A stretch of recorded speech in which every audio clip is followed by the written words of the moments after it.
Good morning. So this is a topic, rhythm and discipline, and we have talked about these in bits and pieces in several sessions before. One of the key solutions, I would say, is having that rhythm in our lives. I mean, it solves many problems. And we'll look at what is rhythm and what is discipline. It's interesting to see that when I'm highly rhythmic, I become very disciplined. But vice versa is not true. When we enforce discipline, uh, there is a routine and not a rhythm.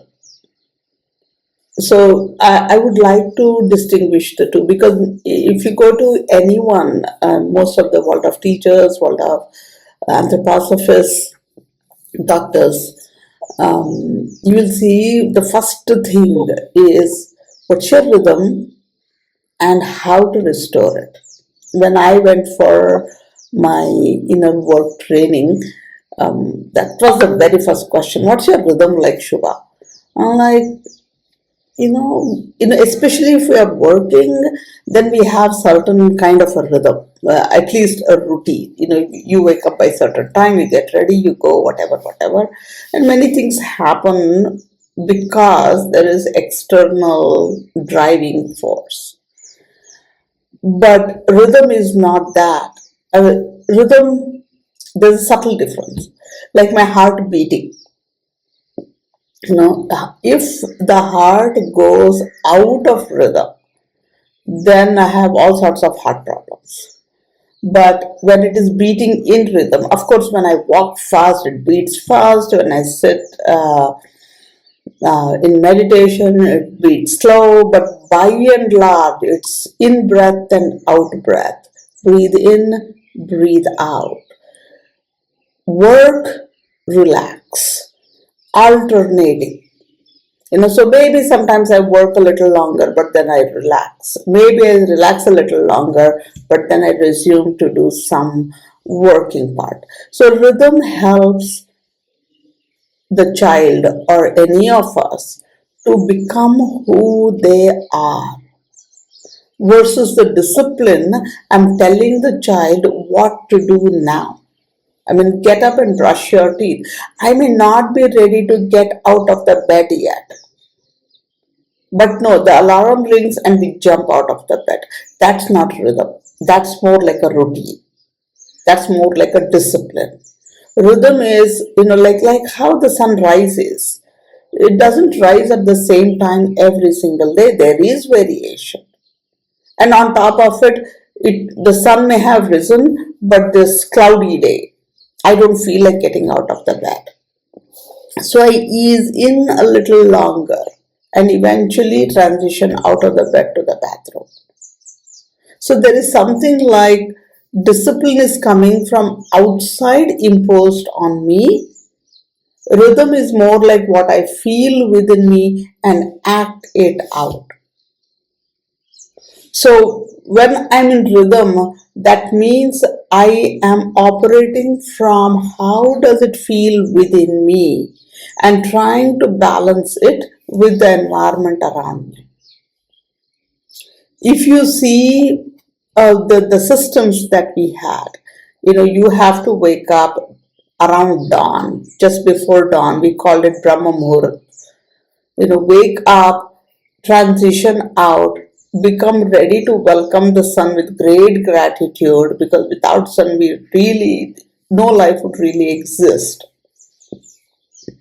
And then they had system where you could not open your eyes until you kind of rubbed your eyes really hard, created that warmth and gave yourself that warmth, or looked at God's picture before you were ready for the day. It is setting the tone for the day with great gratitude. And then you go brush your teeth. So brushing teeth, if it is happening between 7 and 7:03, that's a routine. But if brushing is happening after you have gotten out of the bed, after you have done your morning prayers, whatever, and then you go brush your teeth, that's the rhythm. And being in rhythm is important because it's coming from inside, from feeling aligned with the nature around me. It's not a rule, it's a pattern. Rhythm is a pattern, discipline is a rule, right? So when you follow a pattern, when I'm not feeling very good, then I, like maybe 3-4 days before you actually fall sick, your body kind of feel tired, your body is not totally in tune with how it is regularly energized. So you kind of slow down a little. Because I have a discipline, I cannot rush it out. Rhythm, when I am in rhythm, it tells me, it's very predictable. That's what is beautiful, like predictable in the sense breakfast will be served only after you have brushed your teeth. So that's the rhythm. Right? It's not breakfast at 8, whether I've brushed my teeth or not. So the child, once this form of rhythm exists in a family, the child will not unnecessarily question us for some of the pillars that we set. Pillars in the sense, typically 3 pillars, sleep time, meals time, and activity time. So my wake up time is set by and large. When I hear the birds chirp, when I see the first morning sun, when the doors and windows open in the house, that's an indication for me to wake up. For the child, I'm saying. And bed, when the lights dim down, when we have brushed our teeth, when we go settle on the bed, when the books come on the bed, or when you start singing a prayer, or when you light some incense, whatever is the bedtime ritual, you set that up. It's bedtime. I go into the bed at 8 o'clock for children, and they might fall asleep 8:30, 8:45, 9, whatever. But then that is it. We are done for the day. This is where you are. That's the rhythm. And meal times, by and large, about the same time. After brushing is the breakfast. After shower, we have an activity. You go to school. You come back from school. Of course, schools, when older children go to school, lunchtime is around the same time. So many a times children are really not into eating their lunches because they may not be too hungry yet at that time. They may be too excited with being with the friends or talking something with the friends, or the food that is in the lunchbox is not very palatable when it has gone cold. There are several reasons they are not in their rhythm to have that lunch, though the bell rings at 12:20 sharp every single day. So it's not just the children don't like the food or they don't like eating. They're not in rhythm many a times. So somewhere when we establish this rhythm, there is predictability. Like say we are driving. So anytime we stop by a gas station, we will get some food to eat. If that is there, then children will not be like, are we there yet? Will we get some food? Shall we stop for the bathroom? Nothing like that. So they know for sure that the car will be stopped when they find a gas station. Something like that, So they know for sure when lights start dimming down, they have to get into bed. Mom will tell a story, dad will tell a story, and they can read a story on their own. Lights further dim down, and that's it. They have to sleep. It might be difficult in the beginning, but anyone who has the rhythm is also not very liked in the sense, I'll give you an example. My aunt is extremely in rhythm. She would not forgo her rhythm for like most of the cases, unless of course we are on a trip. Even on the trips, she'll try to maintain her tea time. She has to take shower as soon as she wakes up. And she has to wash her clothes even if you're at a hotel. I mean, those are all irritating for us. And can you not adjust? We are on a trip, but she loves to go on the trip, so she will manage. And she's 82, she's still very confident. She shops on her own, lives on her own, lives that rhythmic life till date. Of course, growing up with her, we used to go and on holidays stay with her, and it would be like, oh my god, she's so particular about everything. She's not lenient. We would not like it very much. But then I think if we lived with her, if we were her kids, we would fall into that rhythm and we would just love it because there's so much predictability.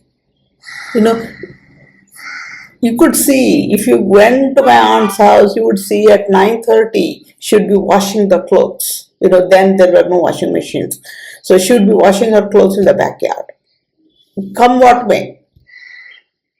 And she never fell ill. She's still very healthy. Maybe rhythm was one of the reasons why most of our previous generations were quite healthy, right? And this rhythm is repetitive. Sun rises every single day. My heart beats every single moment. It's repetitive, but it's not boring repetition. There is some kind of that because of that inner alignment. I don't think any of us would be tired of watching sunrise or sunset. We would love to go back there and sit there and just be there until the sun goes down and watch all the different colors. Sunset happens, but every day is unique. Repetition is that way. Breakfast happens every day, but then it is after certain activity, and after breakfast something else happens. That is predictable and that is repetitive. So when something is repetitive, when something becomes predictable, I don't have that anxiety. I don't know if my mom will make breakfast today or buy it from outside or we are going out. I had an uncle. Every Sunday would be something special for lunch. Special in the sense, some kind of sweet. Every Sunday. Children knew it. Every day it would be chapati, sabzi, rice, and sambar and one chutney. Every single day that had to be there. And yesterday my cousin was sharing, he had a colleague who brought roti and bhindi sabji, lady finger sabji every single day. He was never bored. And my cousin was bored looking at him bringing bhindi every day. He said, I love it. I don't want any variations. I know how the taste is going to be. That's just fine. I mean, it could sound like very disciplined in a way, very rigid in a way, but he doesn't have to worry about it. Just buy half kg bhindi every single day, cut it, chop it, do it the same way, and you become perfect at it. It's. I mean, you could say it's obsessive compulsive disorder. They want only bhindi. It's another case. But typically, the predictability. If you opened his lunch box and he saw nothing else than bhindi, he would be so disturbed. I mean, that's, I think, a little too much. But anyway, when things are predictable, especially for children, when things are repetitive, because each repetition I get better and better and better. That gives me confidence. That consistency builds resilience. And that is nourishing. Versus discipline becomes controlling, and none of us, especially human beings, like to be controlled, including a year-old child. They are dependent on us. They don't know what's else, and they'll still resist. This dress isn't right, and this food milk is little cold or little hot, whatever. But I said, drink it. The warm milk is good for you. The haldiwala milk is good for you. Drink it. But it's part of my rhythm. Everybody drinks the haldiwala doodh in the morning. However much ever it is. Maybe I'll take only one sip. Someone will take 1 cup. That's part of my rhythm, and we develop that habit. So once that habit is developed, that becomes the rhythm of my life. When it is disturbed, I feel a little awkward. If my uncle, instead of chapati, you made roti, he was little disturbed by that. But then making chapati every day was such a mindless job for my aunt. Close your eyes, scoop out like 5 scoops, and make 10 chapatis, and you're done. You're not worrying what today, what today, what today. And these days we have these children demanding, and yesterday we had a small get together. My cousin came over. Her son lives in another city, so he came over. So she said, her mother-in-law made regular meal, and now my cousin made paneer, sak paneer, because son loves it. So now they have double subsidies for the day, because we like to make it for our children. Definitely not a problem. But then see how it adds up to the equation, especially when they're living with you every day. We don't have to do something for each one in the family every single day. That adds to my stress. So I can definitely have a weekly rhythm. Monday is for my husband, Tuesday is for my son, Wednesday is for my daughter, Thursday is for my mother-in-law, Friday myself, maybe I'll sacrifice myself. I enjoy everything because I make it. So have a rhythm. So they develop perseverance, and they develop liking for others. It's otherwise like, oh my God, how do you eat bhindi every day? And he's like, how do you want saag paneer? So we get into those arguments. These are silly ones. They may not get into argument about these, but then same pattern takes us into something larger in life as well. So somewhere for a child, the rhythm lives in that waking up, that sleeping at similar times, the meals at, in a natural flow at that time. Typically when you go according to the bodily circadian rhythm, and Ayurveda aligns with this, I am hungry at the peak time between 10 a.m. and 2 p.m. That is when the pitta is at its peak performance. Pitta is the fire element. So my digestive fire is at its highest. So typically, if you follow an Ayurvedic rhythm, it was recommended that you have your lunch between 12 and 1.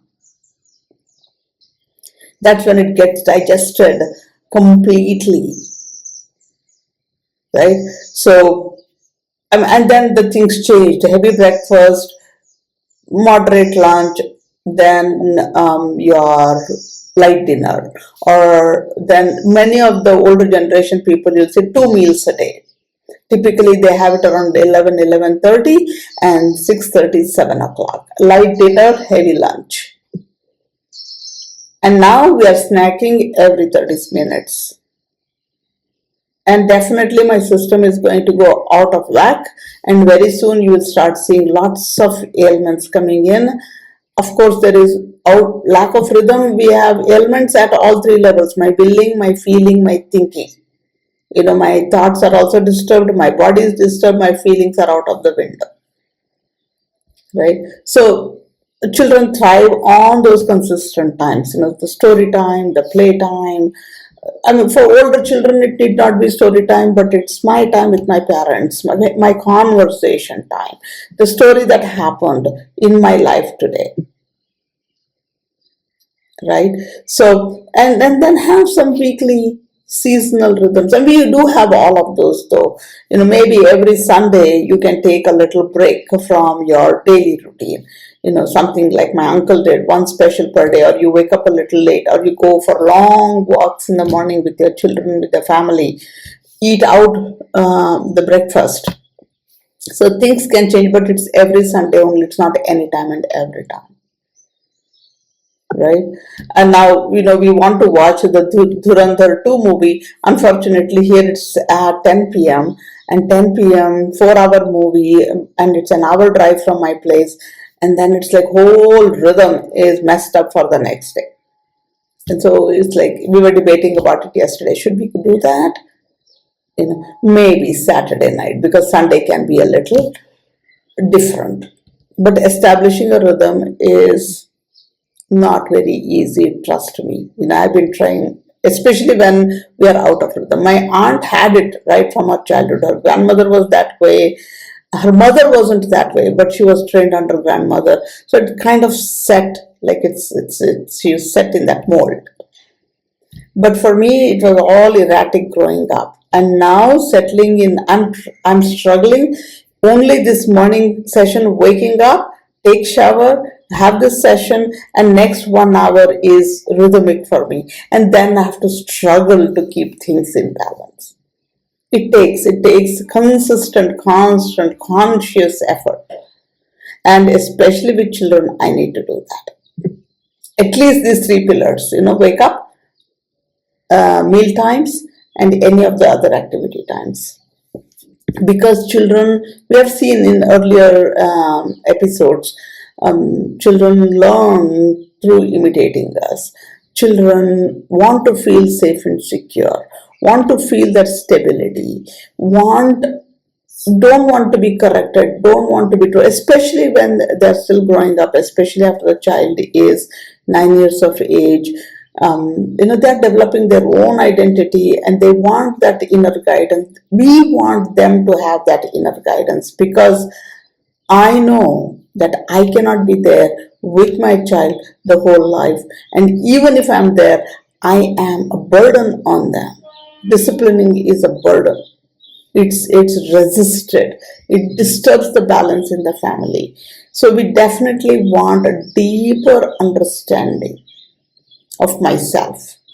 And rhythm is that which creates that self-discipline. So there is a high amount of discipline, but it's driven from within, and I don't feel pressured because of that. Now, somewhere that discipline that usually comes from the outside comes from within, and that's the perfect rhythm. So, begin somewhere with one thing a day and be consistent about it, and you'll begin seeing the results, especially if you have children around you. Thank you.